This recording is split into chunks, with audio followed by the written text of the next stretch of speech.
আসসালামু আলাইকুম। 18 বাংলা সংবাদে সবাইকে স্বাগত জানাচ্ছি আমি মমরিনাজ মমি। শুরুতেই বিআরবি কেবল সংবাদ শিরোনাম। শুক্রবার ব্যাংককে ডক্টর ইউনূস ও নরেন্দ্র মোদীর বৈঠক। ষষ্ঠ বিমস্টেক শীর্ষ সম্মেলন শুরু, আজ যোগ দেবেন প্রধান উপদেষ্টা।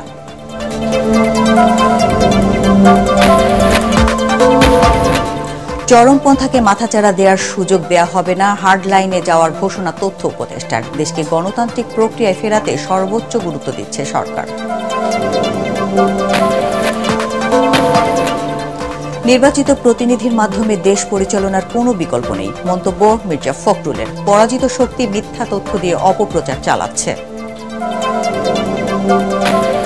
শুনছিলেন বিআরবি কেবল সংবাদ শিরোনাম। এবার বিস্তারিত। সব জল্পনা কল্পনা শেষে অবশেষে ব্যাংককে বিমস্টেক সম্মেলনের ফাঁকে বৈঠক হতে যাচ্ছে প্রধান উপদেষ্টা ডক্টর মোহাম্মদ ইউনূস ও ভারতের প্রধানমন্ত্রী নরেন্দ্র মোদীর। এ বিষয়ে ইতিবাচক আলোচনার কথা জানিয়েছেন পররাষ্ট্র সচিব জসিমউদ্দিন।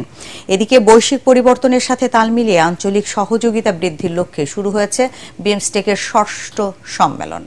সংস্থাটির অচলাবস্থা দূর করতে সম্মেলনের সদস্য দেশগুলোকে প্রতিশ্রুতি রক্ষার উপর জোর দেওয়া হয়। আজ এই সম্মেলনে যোগ দেবেন প্রধান উপদেষ্টা। ব্যাংকক থেকে বিস্তারিত জানাচ্ছেন একরামুল হক সায়েম। ভারতের সাথে সম্পর্কে টানাপোড়েনের মধ্যেই নরেন্দ্র মোদী ও ডক্টর মোহাম্মদ ইউনূসের বৈঠক হওয়া না হওয়া নিয়ে চলছিল নানা গুঞ্জন। গত বছরের সেপ্টেম্বরে নিউ ইয়র্কে জাতিসংঘের সাধারণ অধিবেশনের ফাঁকে দুই শীর্ষ নেতার বৈঠকের আলোচনা থাকলেও শেষ পর্যন্ত তা হয়নি। এবার ব্যাংককে বিমস্টেক সম্মেলনের ফাঁকেও ইউনূস মোদী বৈঠক নিয়েছিল অনিশ্চয়তা। সব ধোঁয়াশা কেটে অবশেষে দুই শীর্ষ নেতার বৈঠক হতে যাচ্ছে শুক্রবার। আমরা এই বৈঠকের জন্য ভারতীয় পক্ষকে অ্যাপ্রোচ করেছি এবং আমরা একটা ইতিবাচক উত্তর অপেক্ষায় আছি। এদিকে বুধবার সকালে শুরু হয়েছে বিমস্টেক সম্মেলন। বঙ্গোপসাগর অববাহিকায় 7টি দেশ বাংলাদেশ, নেপাল, ভুটান, শ্রীলঙ্কা, ভারত, মিয়ানমার ও থাইল্যান্ড নিয়ে এই আঞ্চলিক জোট। ষষ্ঠ সম্মেলনের শুরুতে বৈশ্বিক নানা চ্যালেঞ্জ মোকাবেলায় বিমস্টেককে কার্যকর করার গুরুত্ব তুলে ধরেন সংস্থাটির মহাসচিব। সম্মেলনের প্রথম দিনে বাংলাদেশের পক্ষে বিভিন্ন প্রস্তাব উত্থাপন করেন পররাষ্ট্র সচিব জসিমউদ্দিন। সমুদ্র অর্থনীতিকে কাজে লাগানো ও মুক্ত অর্থনৈতিক ব্যবস্থা গড়ে তুলতে সদস্য দেশগুলোকে প্রতিশ্রুতি রক্ষায় জোর দেন তিনি। সমকালীন বিশ্বে যে সমস্ত পরিবর্তন ঘটছে সেই পরিবর্তনের প্রেক্ষিতে আমরা রিজিওনাল ইন্টিগ্রেশনকে অত্যন্ত গুরুত্বপূর্ণ মনে করি এবং সেক্ষেত্রে আমরা ট্রেডকে গুরুত্বপূর্ণ মনে করি, আমরা কানেক্টিভিটিকে গুরুত্বপূর্ণ মনে করি। সেই দৃষ্টিকোণ থেকে যদি বিমস্টেককে আমরা যথাযথ নেতৃত্ব দিতে পারি, বিশেষ করে আমাদের চেয়ারম্যানশিপের সময়ে, আমরা আশাবাদী যে বিমস্টেকের মধ্যে একটা গতিমত্তা আসবে। নৌ যোগাযোগে সহযোগিতা বাড়াতে চুক্তিসহ গুরুত্বপূর্ণ বিভিন্ন ঘোষণা আসতে পারে এবারের সম্মেলন থেকে। বলা হয়ে থাকে সফলতা কিংবা কার্যকারিতার বিচারে সার্ক কিংবা আসিয়ান থেকে পিছিয়ে বিমস্টেক।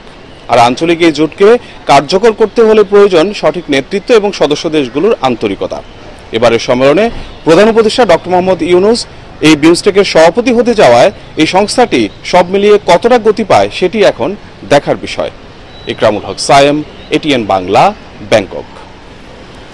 বাংলাদেশে ধর্মীয় উগ্রপন্থাকে মাথাচাড়া দেওয়ার সুযোগ দেবে না সরকার। প্রয়োজনে তাদের বিরুদ্ধে হার্ডলাইনে যাওয়ার ঘোষণা দিয়েছেন তথ্য উপদেষ্টা মাহফুজ আলম। কুমিল্লায় বৈষম্য বিরোধী শিক্ষার্থীদের কবর জিয়ারত শেষে চরমপন্থীদের উত্থানের চেষ্টা নিয়ে নিউ ইয়র্ক টাইমসের প্রতিবেদনের জবাবে তিনি এসব কথা বলেন। তথ্য উপদেষ্টা বলেন, সুষ্ঠু গণতান্ত্রিক প্রক্রিয়ায় ফিরে যেতে সর্বোচ্চ গুরুত্ব দিচ্ছে অন্তর্বর্তী সরকার। কুমিল্লা প্রতিনিধি খায়রুল আহসান মানিককে সাথে নিয়ে রিপোর্ট করছেন মাহবুব কবির চপল। শেখ হাসিনা সরকারের পতনের পর প্রকাশ্যে আসে নিষিদ্ধ সংগঠন হিজবুত তাহরীর। খেলাফতের ডাক দিয়ে পুলিশের সাথে সংঘর্ষেও জড়ায় তারা। অন্তর্বর্তী সরকার দায়িত্ব নেওয়ার পর ইসলামী চরমপন্থার বেশ কিছু ঘটনা উল্লেখ করে নিউ ইয়র্ক টাইমস প্রতিবেদনে বলছে, বাংলাদেশে ধর্মীয় উগ্রবাদীরা উজ্জীবিত হবার চেষ্টা করছে। যদিও একে বিভ্রান্তিকর বলে জানিয়েছে প্রধান উপদেষ্টার প্রেস উইং। তবে ওই প্রতিবেদন প্রত্যাখ্যান করেননি তথ্য উপদেষ্টা মাহফুজ আলম। বরং তিনি জানান, ধর্মীয় উগ্রবাদকে কঠোরভাবে দমন করবে অন্তর্বর্তী সরকার। ওনারা বলতেছেন যে এখানে একটা চরমপন্থা বা উগ্রপন্থার সুযোগ তৈরি হয়েছে নতুন যে পরিস্থিতির কারণে, হাসিনা চলে যাওয়ার কারণে। আমরা মনে করি যে এটা সুযোগটা নিতে দেওয়া হবে না। এটা ধর্মীয় রাজনৈতিক কোন রকম উগ্রপন্থায় যাতে বাংলাদেশে মাথাচাড়া না দিতে পারে। আমরা যদি দেখি যে আসলে আলোচনা এবং সতর্কতার মাধ্যমে সমাধান হচ্ছে না, তাহলে আমরা হার্ডলাইনে যাব এবং সেটা খুব শীঘ্রই যাব। উপদেষ্টা বলেন, কোনো বিশেষ গোষ্ঠীকে সুবিধা দিয়ে নয়, সুষ্ঠু গণতান্ত্রিক ধারায় ফিরে যাওয়াকেই সর্বোচ্চ গুরুত্ব দিচ্ছে সরকার।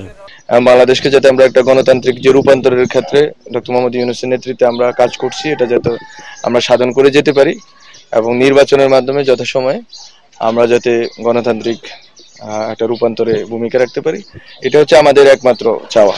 নতুন প্রজন্মের আকাঙ্ক্ষার বাংলাদেশ বিনির্মাণে সরকার চেষ্টা করে যাচ্ছে বলেও জানান তথ্য উপদেষ্টা। সামনে থেকে আমরা চেষ্টা করব বাংলাদেশে। মাহবুব কবির চপল, এটিএন বাংলা। অবাধ, সুষ্ঠু, নিরপেক্ষ নির্বাচন নিশ্চিতে ন্যূনতম সংস্কার শেষে দ্রুত জাতীয় নির্বাচন দেওয়ার দাবি জানিয়েছেন বিএনপি মহাসচিব মির্জা ফখরুল ইসলাম আলমগীর। ঠাকুরগাঁয়ে সাংবাদিকদের সাথে আলাপকালে তিনি জানান, সংস্কারের নামে জনগণের ইচ্ছার বিরুদ্ধে কিছু চাপিয়ে দেওয়ার চেষ্টা হলে বিএনপি তা মেনে নেবে না। এদিকে ঢাকায় ব্রিফিংয়ে দলের সিনিয়র যুগ্ম মহাসচিব রুহুল কবির রিজভী বলেন, পরাজিত শক্তি নিউ ইয়র্ক টাইমসে মিথ্যা তথ্য দিয়ে বাংলাদেশের বিরুদ্ধে অপপ্রচার চালাচ্ছে। মইনুল হাসান জানাচ্ছেন বিস্তারিত। ঈদ উল ফিতর উপলক্ষে নিজ জেলা ঠাকুরগাঁয়ে নেতাকর্মীদের সাথে শুভেচ্ছা বিনিময়ের ফাঁকে গণমাধ্যমের মুখোমুখি হন বিএনপি মহাসচিব মির্জা ফখরুল ইসলাম আলমগীর। এ সময় তিনি বলেন, পরিকল্পিতভাবে সংস্কার ও নির্বাচনকে মুখোমুখি দাঁড় করানো হচ্ছে। আমরা কখনোই এই কথা বলিনি যে আগে নির্বাচন তারপরে সংস্কার। এটা যদি কেউ বলে থাকে, একটা ভুল ব্যাখ্যা দেওয়া হচ্ছে, জনগণকে বিভ্রান্ত করা হচ্ছে। আমরা বলছি যে নির্বাচন সুষ্ঠু, অবাধ, নিরপেক্ষ নির্বাচনের জন্য ন্যূনতম যে সংস্কারগুলো করা দরকার সেটা করতে হবে। তিনি এও বলেন, সংস্কারের নামে কোনো কিছু চাপিয়ে দিলে জনগণ তা মেনে নেবে না। জনগণের নির্বাচিত প্রতিনিধি দ্বারা দেশ পরিচালনার কোনো বিকল্প নেই বলেও মন্তব্য করেন মির্জা ফখরুল। আর যারা এসছেন সংস্কারে খুব জ্ঞানী মানুষ, তারা যদি জনগণের বাইরে গিয়ে কিছু করেন, সরি টু সে, আমরা সেটাকে সমর্থন করতে পারবো না। যারা নির্বাচিত তারা দেশ চালায়। তো এই যে আমরা একটা জুজুর ভয়ে থাকি যে রাজনৈতিক দলগুলো স্বৈরাচার হয়ে ওঠে, স্বৈরাচার হয়ে উঠলে তো আওয়ামী লীগের মতো অবস্থা হয়। এদিকে নয়াপল্টনে দলের কেন্দ্রীয় কার্যালয়ে সংবাদ সম্মেলনে বিএনপির সিনিয়র যুগ্ম মহাসচিব রুহুল কবির রিজভী বলেন, অবৈধভাবে অর্জিত অর্থ ব্যবহার করে আওয়ামী লীগ নেতারা দেশে বিশৃঙ্খলা সৃষ্টির পায়তারা করছে। নিউ ইয়র্ক টাইমসে বাংলাদেশে আবার ইসলামী উগ্রবাদের উত্থান ইত্যাদি বলে আপনার যে প্রতিবেদন প্রকাশ হয়েছে, আজকে যারা পরাজিত শক্তি, সেই পরাজিত শক্তি এবং তাদেরকে যারা মদত দেয়, তাদের যৌথ প্রচেষ্টা এর মধ্যে থাকতে পারে। বাংলাদেশের যারা নাগরিক, তারা তো কেউ জানে না এখানে উগ্রবাদের উত্থান হয়েছে কোথায়। রিজভী অভিযোগ করেন, বিচ্ছিন্ন কিছু ঘটনাকে কেন্দ্র করে কয়েকজন উপদেষ্টা পরিকল্পিতভাবে বিএনপির বিরুদ্ধে অপপ্রচার চালাচ্ছেন। মইনুল হাসান, এটিএন বাংলা, ঢাকা। লন্ডন ক্লিনিকের চিকিৎসকরা বিএনপি চেয়ারপারসন বেগম খালেদা জিয়ার পূর্ণাঙ্গ স্বাস্থ্য পরীক্ষা শুরু করেছেন বলে জানিয়েছেন তার ব্যক্তিগত চিকিৎসক অধ্যাপক AZM জাহিদ হোসেন। তিনি জানান, আগামী 4 দিন বিভিন্ন পরীক্ষা নিরীক্ষা হবে। কিছু পরীক্ষা করার জন্য বেগম জিয়াকে লন্ডনের ক্লিনিকেও নিয়ে যাওয়া হবে। রিপোর্ট পর্যালোচনা করে ডাক্তারদের পরামর্শ অনুযায়ী ওনার দেশে ফেরার ব্যাপারে সিদ্ধান্ত নেওয়া হবে।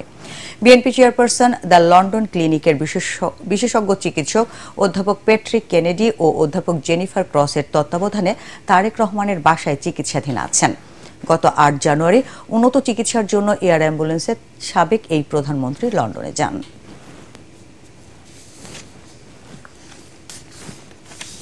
নাটোরের লালপুর উপজেলার রামকৃষ্ণপুর পশ্চিমপাড়া জামে মসজিদে ডিজিটাল সাইনবোর্ডে জয় বাংলা স্লোগান ভেসে ওঠার ঘটনা ঘটেছে। বুধবার মাগরিবের নামাজের সময় এই ঘটনা ঘটে। প্রত্যক্ষদর্শীরা জানায়, সাইনবোর্ডে জয় বাংলা স্লোগানের পাশাপাশি বাংলা আমার অহংকার, বাংলার দিকে যে তাকাবে তার চোখ উপড়ে নেওয়া হবে লেখা প্রদর্শিত হয়। বিষয়টি লক্ষ্য করার পর স্থানীয়রা দ্রুত সাইনবোর্ডটি খুলে ফেলে। মসজিদ কমিটির সভাপতি বীর মুক্তিযোদ্ধা বজলুর রহমান বলেন, এই ঘটনা জানার পর তাৎক্ষণিক সাইনবোর্ডটি খুলে রাখা হয়েছে। কিভাবে এটি ঘটল তা এখনো জানা যায়নি। ঘটনাস্থল পরিদর্শন করেছে পুলিশ। বিষয়টি খতিয়ে দেখা হচ্ছে বলে জানান লালপুর থানার ওসি নাজমুল হক। অতীতের যে কোনো সময়ের চেয়ে এবছর ঈদে রাজধানীর আইন শৃঙ্খলা পরিস্থিতি অনেক ভালো বলে দাবি করেছেন স্বরাষ্ট্র উপদেষ্টা জাহাঙ্গীর আলম চৌধুরী। তার মতে, সরকারের কঠোর পদক্ষেপে নগরবাসী নিশ্চিন্তে ঈদ আনন্দ উপভোগ করছে। এদিকে রাজধানীতে রয়েছে উৎসবের আমেজ। সড়কে নেই গাড়ির দীর্ঘ সারি ও পথচারীদের হুড়োহুড়ি। এ যেন এক চেনা নগরীর অচেনা রূপ। বিস্তারিত জানাচ্ছেন রাসনা দাস।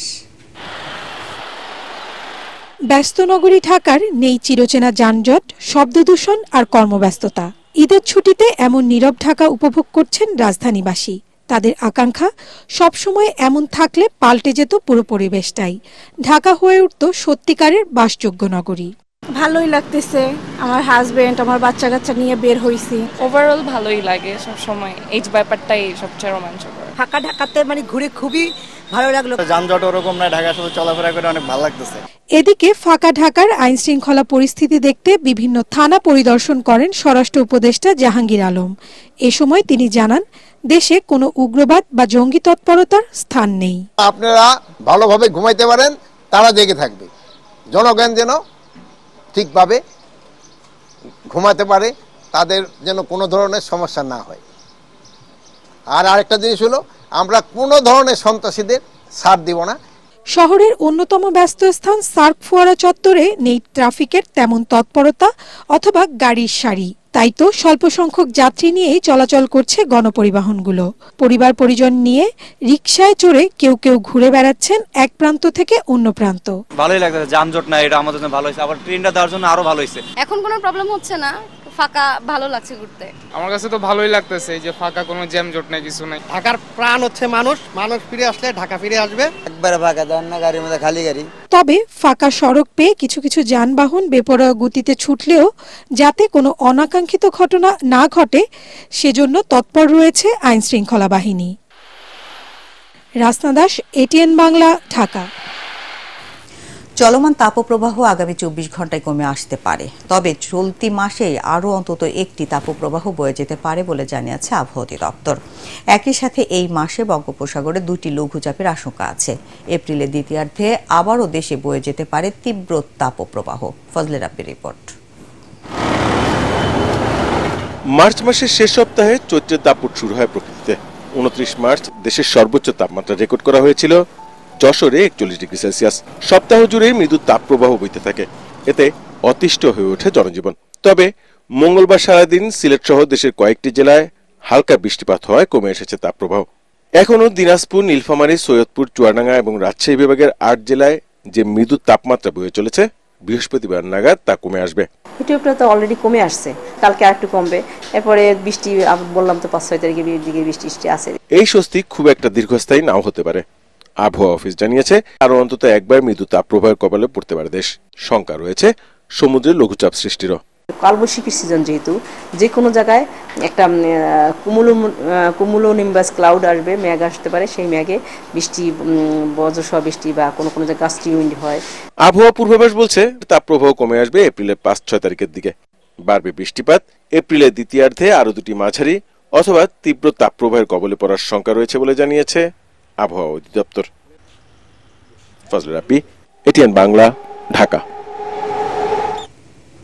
ঈদ মানেই খুশি, ঈদ মানেই বাঁধ ভাঙা আনন্দ। তাই ঈদের ছুটিতে বন্দরনগরী অনেকটা ফাঁকা হলেও বিনোদন কেন্দ্রগুলোতে উপচে পড়া ভিড়। আবহাওয়া অনুকূলে থাকায় ঈদের ছুটিতে দর্শনার্থীরা পরিবার পরিজন নিয়ে ঘুরে বেড়াচ্ছেন চট্টগ্রামের বিভিন্ন বিনোদন কেন্দ্রগুলোতে। শিশু কিশোর আর বড়দের সরব উপস্থিতিতে মুখর বিনোদন কেন্দ্রগুলো। চট্টগ্রাম থেকে সৈয়দ তামিম মাহমুদের আরেকটি রিপোর্ট। প্রকৃতি আর জীববৈচিত্র্যের এক অনন্য মিশেল ফয়েজ লেক পর্যটন কেন্দ্র। তাই তো ঈদের আনন্দকে উপভোগ করতে পরিবার পরিজন নিয়ে সবাই ছুটছেন সেখানে। ঈদের ছুটিতে পতেঙ্গা সমুদ্র সৈকত ও চট্টগ্রাম চিড়িয়াখানাতেও ভিড় করছেন দর্শনার্থীরা। বন্দরনগরীর সি ওয়ার্ল্ডেও যেন চলছে অন্যরকম এক ঈদ উৎসব। সুরে তালে নেচে গিয়ে অনেকে মেতে ওঠে জলকেলিতে। সকালে আসছি, অনেক রাইড চলছে, অনেক মজা লাগছে। এখানে এসে রাইড চললাম, সাঁতার কাটলাম, অনেক মজা লাগছে। ছেলেকে নিয়ে আসি, অনেক ভালো লাগে, অনেক মজা করি আমরা। শিশুদের পাশাপাশি বড়রাও উপভোগ করছে বিভিন্ন রাইড। ঈদ উপলক্ষে আজকে আরো বেশি আনন্দ হচ্ছে, মানুষজনও বেশি, সেই তুলনায় আমরা খুবই এনজয় করছি। যদি প্রবাসী ছিলাম, প্রথমবার এখানে আসছি, অনেক ভালো লাগছে। সবাই ছুটিতে আমরা সারাদিন অনেক এনজয় করছি। আইন শৃঙ্খলা বাহিনীও মোতায়েন আছে মোটামুটি, সবকিছু নিরাপত্তাও ভালো। ঈদকে ঘিরে ভিড় সামলাতে বিনোদন কেন্দ্রগুলোতে রয়েছে পর্যাপ্ত নিরাপত্তা ব্যবস্থাও। আমরা চেষ্টা করি যেন নিরাপত্তাটা বজায় রেখে মানুষ বিনোদন উপভোগ করতে পারে। ঈদ উৎসবকে আরো আনন্দময় করে তুলেছে এই সকল বিনোদন কেন্দ্রগুলো। নানান ব্যস্ততাকে পাশ কাটিয়ে পরিবার পরিজন নিয়ে পতেঙ্গা, চিড়িয়াখানা কিংবা ফয়েজ লেকের মতো স্পটে ভিড় করেছেন দর্শনার্থীরা, আর এভাবেই মেতে উঠেছেন জলখেলিতে। কেউ কেউ ফ্রেমবন্দি করছেন আনন্দঘন এই মুহূর্তকে। এবারের ঈদ আনন্দ আর উৎসাহের মধ্যে দিয়ে কাটবে এমনটাই প্রত্যাশা সকলের। চট্টগ্রামের ফয়েজ লেক থেকে সৈয়দ তামিম মাহমুদ, এটিএন বাংলা। এবার আন্তর্জাতিক সংবাদ।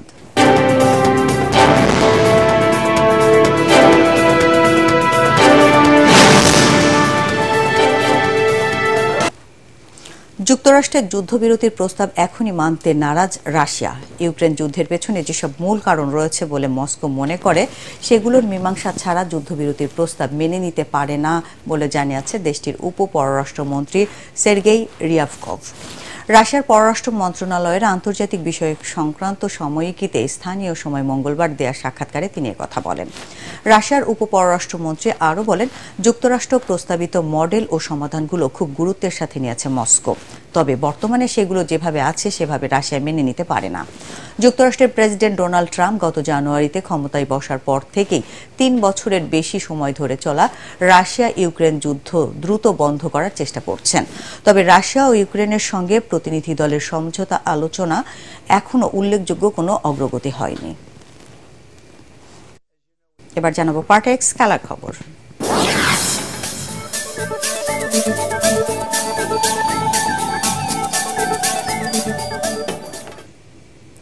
বাছাই পর্বের বাধা টপকে বিশ্বকাপ ক্রিকেটের চূড়ান্ত পর্বে খেলার আশা নিয়ে আজ পাকিস্তানের লাহোরের উদ্দেশ্যে ঢাকা ছাড়বে বাংলাদেশ নারী ক্রিকেট দল। দেশ ছাড়ার আগে নিজেদের প্রস্তুতি নিয়ে সন্তোষ প্রকাশ করেন অধিনায়ক নিগার সুলতানা জ্যোতি। আরও জানাচ্ছেন পরাগ আরমান। বিশ্বকাপ বাছাই পর্ব সামনে রেখে 2 সপ্তাহের ক্যাম্প করেছে বাংলাদেশ নারী ক্রিকেটাররা। টানা অনুশীলনের কারণে ঈদের ছুটিও মেলেনি তাদের। মনে সবারপণ বিশ্বকাপের হার্ডেল পেরিয়ে চূড়ান্ত পর্বে জায়গা করে নেয়া। অধিনায়ক নিগার সুলতানা জ্যোতিও প্রথমবারের মতো বিশ্বকাপে চূড়ান্ত পর্বে খেলার আসার কথা বললেন। ওয়ার্ল্ড কাপে কোয়ালিফাই করাটা অনেক বেশি গুরুত্বপূর্ণ এবং সেটাকে সামনে রেখে আমাদের যা যা করণীয় ছিল, যতটুকু আয়ত্তে ছিল আমাদের, যদিও রোজা ছিল, অনেক ডিফিকাল্ট ছিল। আন্ডার লাইটেও আমরা প্র্যাকটিস করছি, যেহেতু 2টা ম্যাচ আমাদের ওখানে আছে, প্রত্যেকটা পয়েন্ট অনেক ভ্যালিড, সো সেই ক্ষেত্র থেকে প্রত্যেকটা প্লেয়ার অনেক বেশি সিরিয়াস। 6 দলের এই বাছাই টুর্নামেন্টে সেরা 2টি দল মূল পর্বে খেলবে। 9 থেকে 19 এপ্রিল পাকিস্তানের লাহোরে শুরু হওয়া আসরে স্বাগতিক পাকিস্তান ছাড়াও বাংলাদেশকে লড়তে হবে ওয়েস্ট ইন্ডিজ, আয়ারল্যান্ড, স্কটল্যান্ড ও থাইল্যান্ডের বিপক্ষে। সেরা 2 দলের মধ্যেই থাকতে চান নিগার সুলতানারা। পাকিস্তানের সাথে রেগুলার বেসিস খেলা হয়, হয়তো বা ওয়েস্ট ইন্ডিজের সাথে না, বাট রিসেন্টলি আমরা খেলে আসছি তাদের এগেনস্টে, একটা ম্যাচও উইন করেছি, সো এদিক থেকে আমাদের একটু হলেও কনফিডেন্ট আছে। বাট এর আগে কিন্তু আমরা থাইল্যান্ড, স্কটল্যান্ড আর আয়ারল্যান্ডের সাথে খেলবো, দেন হচ্ছে ওয়েস্ট ইন্ডিজ পাবো, দেন পাকিস্তান। সো ওদিক থেকে যদি আমরা প্রথম থেকে একটা মোমেন্টাম ক্রিয়েট করতে পারি, আমার কাছে মনে হয় যে টিম ওয়াইজ খেলাটা অনেক বেশি গুরুত্ব। তবে প্র্যাকটিস ম্যাচ না খেলতে পারার আক্ষেপ রয়েই গেছে বাংলাদেশ নারী ক্রিকেট দলের। যখন আমরা এখানে আমাদের মাটিতে খেলি তখন ডিফারেন্ট ওয়াইজ খেলি, কিন্তু ভালো উইকেটে যে একটু স্ট্রাগল করতে হয়, কিন্তু এই জায়গা থেকে বের হওয়ার একমাত্র উপায় হচ্ছে আমাদের যার যার ক্যারেক্টার থেকে বের হয়ে আসা এবং ডিফারেন্ট টাইপস অফ ক্রিকেট খেলা। কারণ মডার্ন ক্রিকেটে এখন আগের তাতে যদি আপনাকে এগুলো যে আমি 200 রান করবো, সেটাকে ডিফেন্ড করবো, এটা অনেক ডিফিকাল্ট ভালো উইকেটে।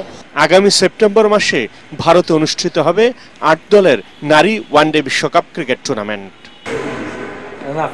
পরাগ আরমান, এটিএন বাংলা, ঢাকা।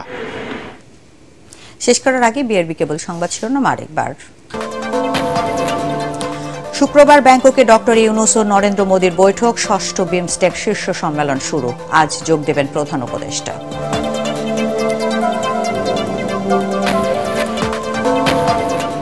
চরমপন্থাকে মাথাচাড়া দেওয়ার সুযোগ দেয়া হবে না, হার্ড লাইনে যাওয়ার ঘোষণা তথ্য উপদেষ্টার। দেশকে গণতান্ত্রিক প্রক্রিয়ায় ফেরাতে সর্বোচ্চ গুরুত্ব দিচ্ছে সরকার।